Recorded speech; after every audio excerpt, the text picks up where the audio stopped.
Ladies and gentlemen, welcome in, fellas, to a special edition of the NFL betting show this week for NFL Week 12. We're going to have our Thanksgiving special. Happy Thanksgiving to all of you in advance. Maybe you're watching this on Thanksgiving Day. It is so a great day overall, right? It's a fantastic day. Manja on your food. Get schmacked with your information. Enjoy the football. When I say schmack with the information, if you're not familiar, that's what we're going to do here. We're going to hit you and schmack you with as much information as you possibly can handle for each of these bets. And don't worry, normally I pick the bets that I'm going to be betting for that game, right? For that week. Well, I'm betting everything this week because it's Thanksgiving. And why not have a great day filled with food, family, and football? So what we're going to do, there you go, the 3 Fs. So what we're going to do here is give you information. It'll pop up on the screen, some of the analysis, key statistics from betting lines that I use, and some of the stuff that goes into models that I use for projecting player performance, things like that. And what we're going to do is take a side in each of these games, take a side for each of the totals, a lean, whatever it is. I have a bet, 6 bets already placed, 1 on the total of each game and 1 on the spread of each game. And we're going to go through for every single game and give you a nice little breakdown so you know where you could be right now tailing some picks if you want to. And hey, if they win, manja for everybody, not just in the food on Thanksgiving, but in the dollar rooskies as well. So welcome into the show, and I would ask you, a lot of people are probably going to see this because even more people than normal are going to be wanting to bet on sports because it's Thanksgiving, and why not do that? Why not enjoy the games to an even greater extent with something on the line, something at stake? So if you're here and maybe you're a first-time viewer and you like the content throughout it, please do hit that like button. It really helps the channel. And the big one, the subscribe button that just popped up on the screen on the YouTube channel, I really appreciate it if you could do that as well. If you're listening on the podcast, how those ears doing, it really does also help if you leave a 5-star rating and review. It takes 30 seconds, and you get entered into a chance to win a $50 giveaway each Sunday. I announce that. Just leave a way for me to contact you. Now, today's video is going to be sponsored, and oh yes, we have a sponsor for the Thanksgiving video as well. The good people over at Viget. Viget is an app, and it's basically shows social media for sports bettors. So if you're into Twitter, like if you like Twitter, a lot of people watching this probably do, it's kind of like the Twitter version for sports betting. Even if you're not into Twitter, you don't like all the other stuff that goes on Twitter, the negativity side of Twitter, the arguments, well, you just go over onto Viget where it's even more niche down to the people that are like-minded to you, people watching this video that enjoy betting on sports, fantasy football, whatever that demographic might be. And Viget's fun because it's broken into 3 parts. 1, they have just the social media side where you can talk about picks, but number 2, they have a online free sportsbook there as well where you can use some VIG coins, which if you use the promo code SAL, download the app for free, use the promo code SAL when you sign up, they'll give you 1,000 VIG coins, which this could be used in their free sportsbook. And basically what you can do there is win some prizes like Amazon gift cards. I've already had a friend actually be able to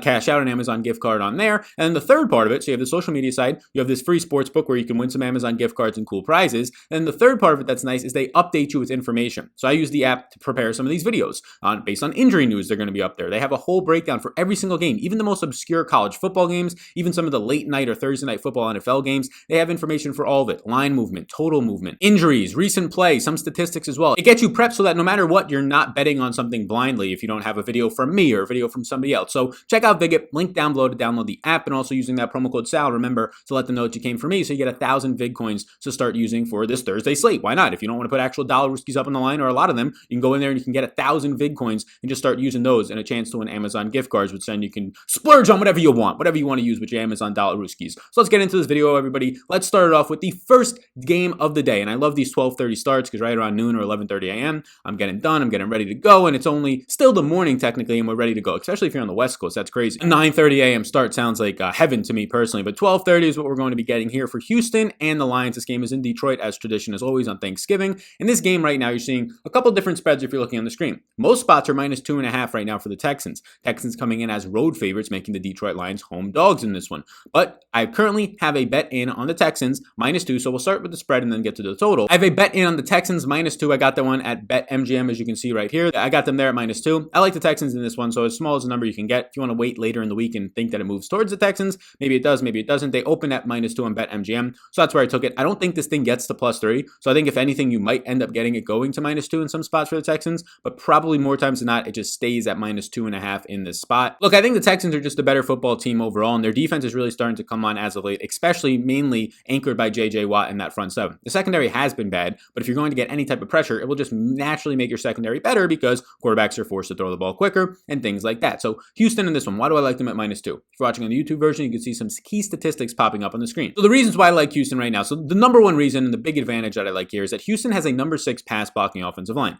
Now 2 years ago, this was a terrible offensive line. Midway through last year, it started to become really good. And now this year, yet again, similar to the end of last year, it's top 10 and borderline top 5 so far this year. And Detroit, so you're going to give a lot of time for Deshaun Watson, who every single week this year, and Deshaun Watson is performing as a top 5 quarterback in the league. If his team had a winning record, he'd be in the MVP conversation based on the statistics he's putting up. He's still stable on the ground, but he's been very efficient in the air, averaging around 8.5 5.5 yards per attempt. And over the last month and a half, coincidence when Bill O'Brien leaves his team, he's been arguably a top 2 or 3 quarterback in the entire National Football League. And now he's going up against Detroit's number 21 pass rush and number 30 coverage unit. This is a fantastic spot for the Houston offense. Now, Houston on defense is allowing the number 28 yards per play allowed. That's not good. They're a bad defense. They allow 6.1 yards per play, meaning they're bottom 5. But also Detroit is bottom 10 right now, allowing 5.9. So it is 2 bad defenses, so both offenses are going to be able to score at will. Well, which offense is better? It's by far Houston's. Houston's number 6 in yards per play on offense at 6.1 per play. And Detroit, not great. Number 20 at 5.5 yards per play. Now keep an eye on some of the injury news here, especially on offense. Kenny Golladay and Danny Amendola and DeAndre Swift, who just got his first start prior to being out this past week and was fantastic in that game, taking on a huge workload for the first time this year of about 20 plus touches. If those guys, at least some of them, are going to be in, DeAndre Swift is battling a concussion, some other injuries for Golladay, missing basically more games than not this year. Keep an eye on those guys. They won't individually move the line a lot, but the combination of all 3 of them, I mean, having to rely on Adrian Peterson and Marvin Hall and Quentin Cephas, who's a rookie, instead of those other names I just mentioned, is going to be a lot worse in terms of keeping it close or at least winning this game. Now, we're not rooting for the straight out win, but basically when the spread is this close, -2.5, a lot of the times, although we want those extra points, the -2, the -1.5, if we can get it there, a lot of the times you just need the victory here in these situations if it's less than a field goal spread, which we're getting here at -2 on MGM and -2.5 on FanDuel, DraftKings, wherever you're looking. So far this year in terms of trends, which are always going to be changing by the week, so you can't rely on them 100%. So far this year, Houston is 4-7 against the spread, and Detroit is also 4-7. So they've been valued, if you will, each and every week, basically by the market and by Vegas opening lines, and then the market settling the final lines, basically the same extent these teams this year. But Houston, you could also keep in mind that beginning of the year, they were worse on defense. They had Bill O'Brien. So I think that over this last month, they've become a much better team and a more efficient, especially on offense and a little bit more on defense,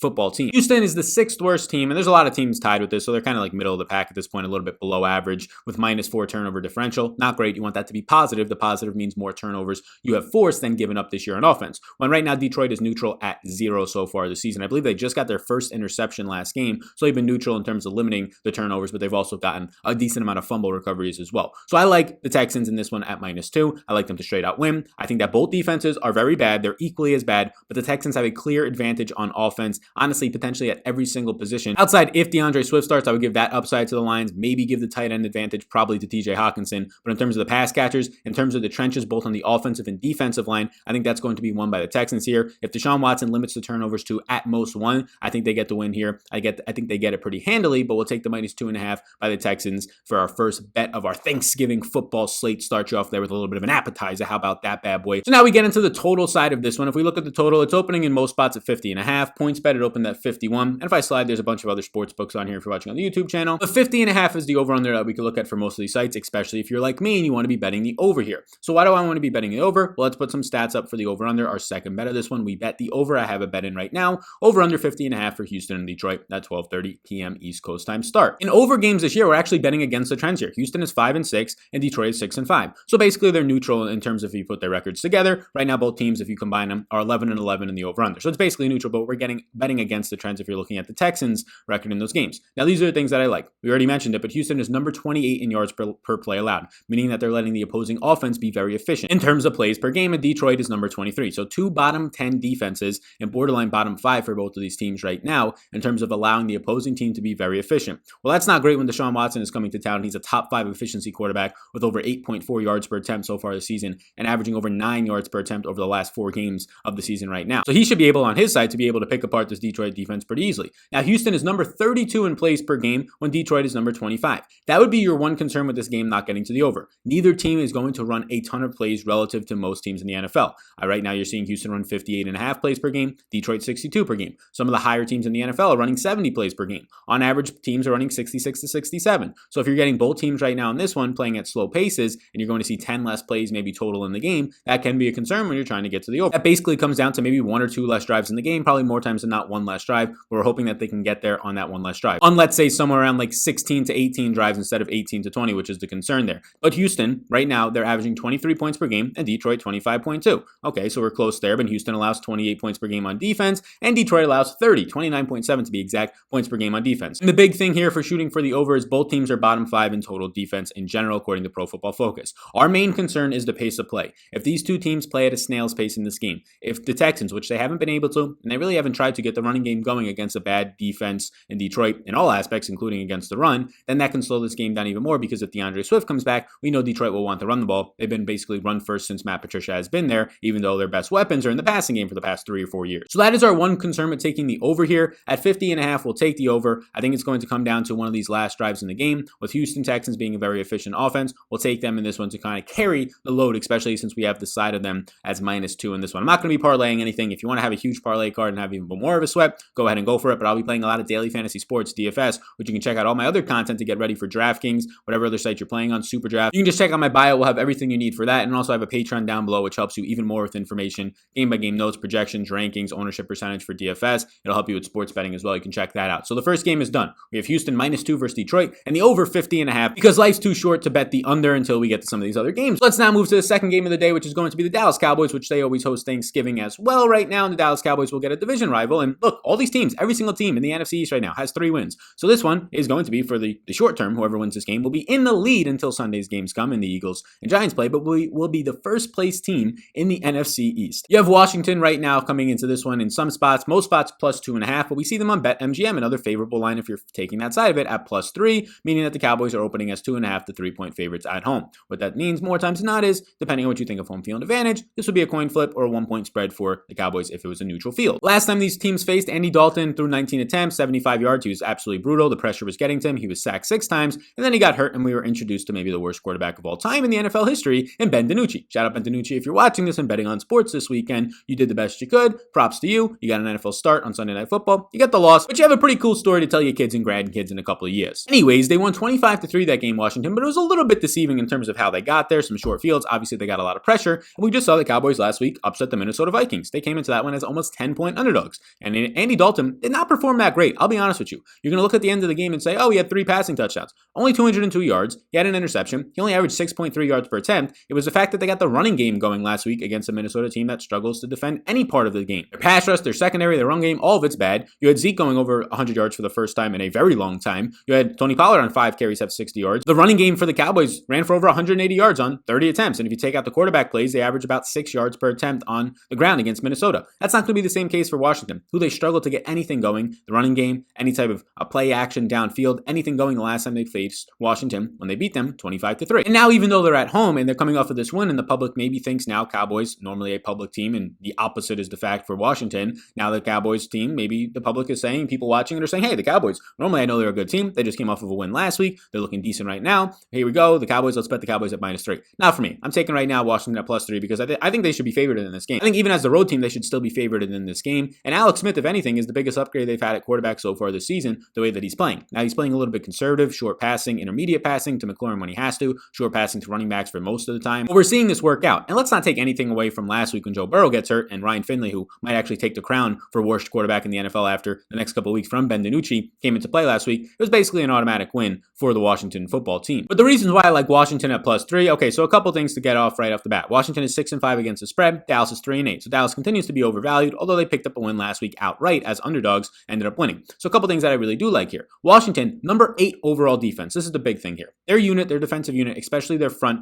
right now, which ranks top 10 in overall pressure rate. Against the Dallas passing offense and offensive line, that is borderline bottom 3rd in the NFL in blocking for their quarterbacks. And the Washington number 8 overall defense faces Dallas's number 26 overall offense. Now, Dallas is number 1 in plays per game, so we'll see a lot of plays ran in this one. And Washington is exactly average at 15th, running 64 plays, and Dallas is running 72.5. A lot of that is going to be skewed heavily from the earlier month of the season when Dak Prescott was actually healthy and this team was just forced to throw a ton trailing in games. Now, let's not get it twisted. Dallas's defense is still absolutely brutal and terrible. And they're giving up the number 24th most efficiency to opposing teams at 5.9 yards per play. Washington, though, not going to be able to take advantage of it all that much. They're 27th, 6th worst in the NFL in yards per play at 5, and Dallas is 22nd, bottom 10 in the NFL at 5.4. So we have 2 bad offenses coming in here. Even if Dallas got the win last week, even if they got their running game going, and Dalton looked half decent keeping CeeDee Lamb and keeping Amari Cooper in play last week for fantasy rosters, he still was not that great. Again, 6.3 yards per attempt, barely cracking 200 yards. It was the running game that really elevated them over Minnesota and scored 31 total points. So let's settle our expectations and bring it now to a team who can get pressure, sacking Andy Dalton and less than in game of play 6 times last time out there, whose defense is number 7 overall right now in yards per play allowed. So I like this a lot. I think that Washington's defense is going to be able to keep this game close enough. Alex Smith will be able to slow the game down from short passing.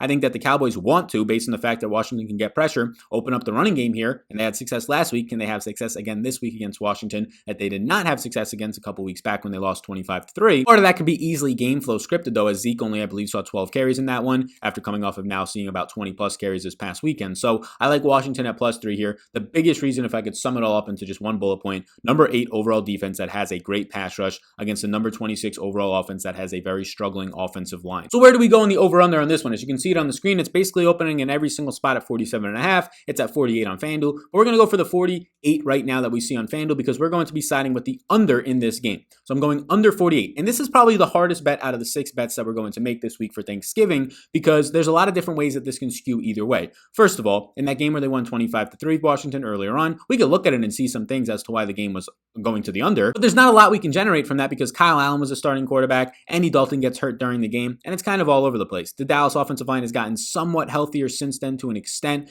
so maybe you don't see as much sacks, 6 on Andy Dalton in that game. But then you look at it the other way around and you say 48 is a very low over-under for a game, especially in today's NFL. So what gives here? We just saw the Cowboys put up 31 points last week, right? We're seeing so far in the season as I put up some stats and a lot of stats because this bet is going to be the one that probably drives me the most nuts during it because I like both sides of this bet, the over and the under, but obviously no point in betting both of those. So let's just break this down overall. So Washington has gone 4-7 for their over-under and Dallas 5-6. So these teams are just not hitting the over so far on the season this year, more times than they're hitting the under. Now Dallas, like I mentioned earlier, number 1 in plays per game. Washington will slow that down, being number 15, and even slower now that Alex Smith is throwing these shorter passes and not picking up chunk yardage overall. They're having longer sustaining drives. Washington is number 27 in yards per play on offense, and Dallas is number 22. So 2 bottom 10 offenses in terms of being efficient. They're not picking up chunk yardage. They're getting right now 5 yards per play for Washington and 5.4 yards per play for Dallas. Now in the last game, let's give you a little bit of a flashback. I think it was week 7. Dalton got hurt after going 9 of 19 for 75 yards and an interception. Zeke went for 12 carries for 45 yards on the ground. And Pollard, he had some touches, 8 for just 16 yards. Neither of them had a touchdown. Washington won that game 25-3, and Dallas only had 142 yards on offense, while Washington had 397 yards on offense, led by Kyle Allen. And a lot of that on the ground. Antonio Gibson had over 100 yards on the ground alone. Now, Dallas allowed 6 sacks to be given up, but they only had 1 turnover, just 1 interception, and Washington comes into this game still with a top 10 pressure unit. This is where you start to question, do we really want to go to the over? Like, right? There's a lot of stats that kind of point towards that. A lot of the ones I just mentioned scream under, but Dallas allows 32.2 points per game. Washington allows 24.2 points per game so far this season. Now, for me, this is the most difficult bet on the board because we just saw Dallas succeed last week, but I think a lot of people will see that and want to bet the over, especially on Thanksgiving. Nobody really wants to be betting these unders right now.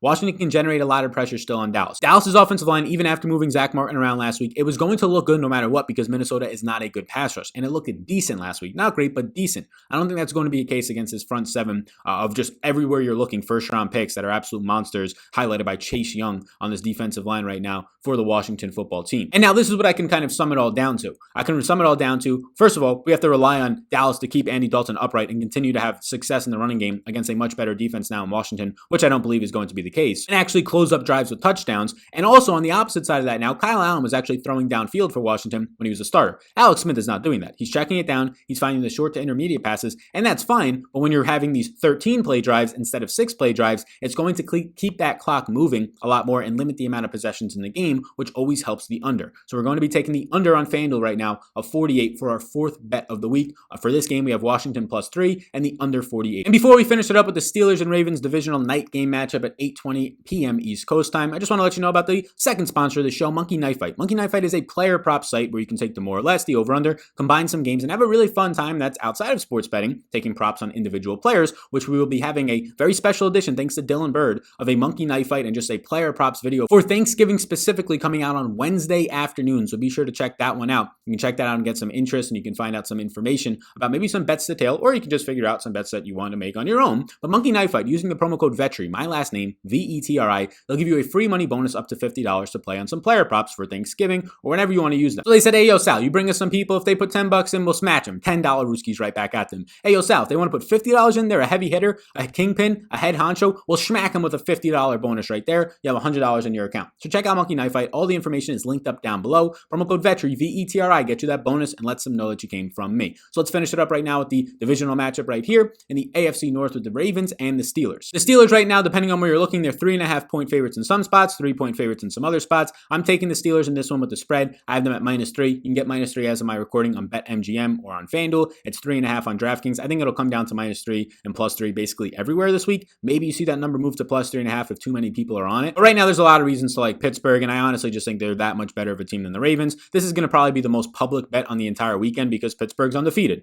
The Ravens have been looking bad. The Ravens are coming off of a loss where they look pretty bad overall. So I think a lot of people are just going to be jumping on Pittsburgh, and this was the exact same thing that happened the last time these teams played. Pittsburgh opened up as like a 5-point underdog. And they went on and they covered that spread and won the game pretty easily. And it was maybe one of the most public bets of the year. So I hate being on these sides that you just know that everybody's going to be on the Steelers here since they're undefeated and they've just been looking great. And like I said, the Ravens have been looking bad. But you're just going to hold your nose, bite your tongue, and be on the side of every single person that's going to be betting half drunk, eating their third tray of leftovers, eating all the turkey off their chest in this one. You're going to be with all those people, all the public and all the schmucks out there. You're going to be with them and you're going to be hoping that it pays off because everybody's going to be taking Pittsburgh. But let me at least give you some reasons why. Pittsburgh is number 1 in turnover differential at plus 12. Baltimore is pretty good as well at plus 3, but nowhere near as good as Pittsburgh has been, both on offense at limiting turnovers and mainly on defense at taking it away. Pittsburgh is 9-2 versus spread this year. That's number 1 in the NFL, while Baltimore is bottom 3 at 4-7. Now on offense, neither of these teams are that great. Pittsburgh number 24 in yards per play at 5.3 and Baltimore number 21 at 5.5. But it's the opposite side on defense that both these teams are good and Pittsburgh starts to become elite. Pittsburgh is number 3 in yards per play allowed,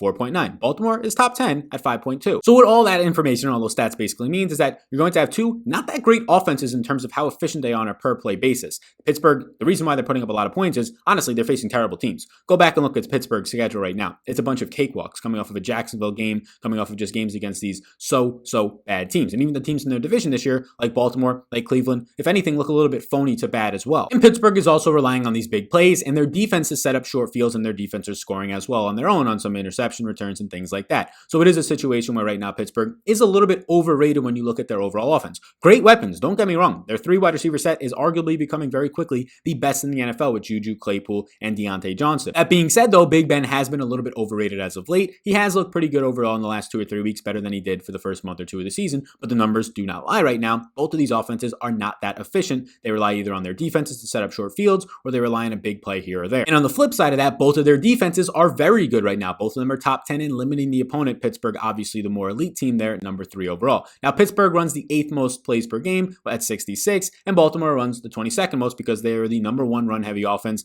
both last year and now also this year in the NFL, meaning that they're just going to run less plays if they're running the ball. The clock is stopping less often because of incompletions. They run 63 plays per game. That is 22nd in the league. And what this comes down to is number 1 overall defense Pittsburgh versus Baltimore's number 9 overall offense, and it's Pittsburgh's number 1 coverage unit versus Baltimore's number 20 passing offense. Give me this Pittsburgh team. Give me this Pittsburgh defense and the offense. I like both sides better than whatever you're throwing out there for the Ravens. The Ravens, I'll take the running game, but even that 3-headed monster is a little bit of a mess right now. The more Mark Ingram touches the ball and the less that they give J.K. Dobbins the ball, who is a true weapon, the only guy to go over 100 yards on the Pittsburgh Steelers so far this season on the ground in that last game when Mark Ingram missed. But now that's even going to be capped since they want to give Mark Ingram, the veteran, the 30-plus-year-old running back, more touches. So yeah, I think that Pittsburgh has the advantage everywhere. In the secondary, in the pass rush, in the run defense, in the passing game on offense. In a borderline, they have a very similar matchup. I'll give the Ravens the only nod in this game to the running game on offense, but I don't think that's going to matter as an underdog all that much in this one. I'll be taking the Pittsburgh Steelers here. Pittsburgh is also number 2 versus the run, which is going to neutralize that advantage, if any, that Baltimore has on the ground. So that's our 5th bet, Pittsburgh -3. And we're going to finish it up now with the over-under, which is 46.5, 46, 45.5 in some spots, depending on where you're looking. It is tough. The last game went over, but it was a little bit deceiving. 28-24 is what the Steelers won, but that game was very deceiving. So you have the 52 total points in that one. So you might be saying, Sal, the last game, which is a small sample just looking at one game, went over. Why wouldn't we go over again a couple weeks later? So in week 7, as you can see on the screen, that game did have 52 total points and 24 points at the half. So it was always trending for what would be an over 46 in this one right here. But let's just not get confused. Let's look a little bit deeper there. Baltimore committed 4 turnovers in that game, 2 fumbles and 2 interceptions, setting up short fields left and right for Pittsburgh to put up 28 points pretty easily. Pittsburgh only had 221 yards on offense. A lot of teams will have that in the first half in today's NFL. So Pittsburgh was working with some small fields to get their points, so I'm not going to be relying on that all that much more because if Pittsburgh had to work with longer fields and not 4 short fields because of turnovers by Lamar and also just turnovers by the team in general, 4 overall turnovers in the game for Baltimore, then Pittsburgh would have had to run more plays, which would have ran more time off the clock, which potentially leads to less overall points in that game, especially if some of those drives are longer drives that are stalled and not short fields that lead to touchdowns. So I'm not going to lean on that game all that much because honestly, if I do lean on that game, I would lean to go to the under. And I am going to the under here, under 46.5. So we have the over in the first game and the under in the next 2 games. Pittsburgh has gone 4, 5, and 2 against the over-under, and Baltimore has gone 5 and 6. So these teams are leaning under more times than not. And it makes sense, right? We already mentioned how bad these offenses are in terms of efficiency. Pittsburgh number 24, they rely on short fields because of their defense, and Baltimore number 21. And we mentioned how good their defenses are. So strong defenses, number 3 Pittsburgh in yards per play, and number 10 Baltimore against bad offenses as long as there's not a ton of short fields again, that should lead to less overall scoring in the game. So that is the sign that I'm leaning on right now. I'm banking on the fact that there won't be as many turnovers, especially just from one side, so lopsided in this game. 4 from the Ravens last time, setting up so many short fields. I'm betting that won't happen this time, and I'm going to be taking the under 46.5 in a night game in Pittsburgh on Thanksgiving. That is our 6th bet. We have in that game Pittsburgh -3 and the under 46.5 for Pittsburgh versus Baltimore. We got that under 46.5 as well on FanDuel Sportsbook. So thank you so much for tuning into the Thanksgiving edition of the betting video. Those are 6 bets for you today. Thank you. I appreciate it. You can check out some of my other content as well this week for fantasy football, for daily fantasy sports. The big one being DraftKings, Super Draft, that type of stuff. All the rest of my videos will be out by Thursday morning. And then also some videos for the Sunday slate, obviously, as well. Friday, Saturday, and Sunday content will be going out then. Be sure to like and subscribe before you go. Support the sponsors of the show. Viget, promo code SAL, will get you those 1,000 free coins to use on the app if you download it now. And then Monkey Knife Fight, promo code VETRI, VETRI, my last name, get you a free money bonus up to $50 if you're going to be playing and want to play some player props. We'll have a video out on Wednesday afternoon for that. Thank you so much, and I'll see you all in the next one. Enjoy your Thanksgivings and have a great rest of your day.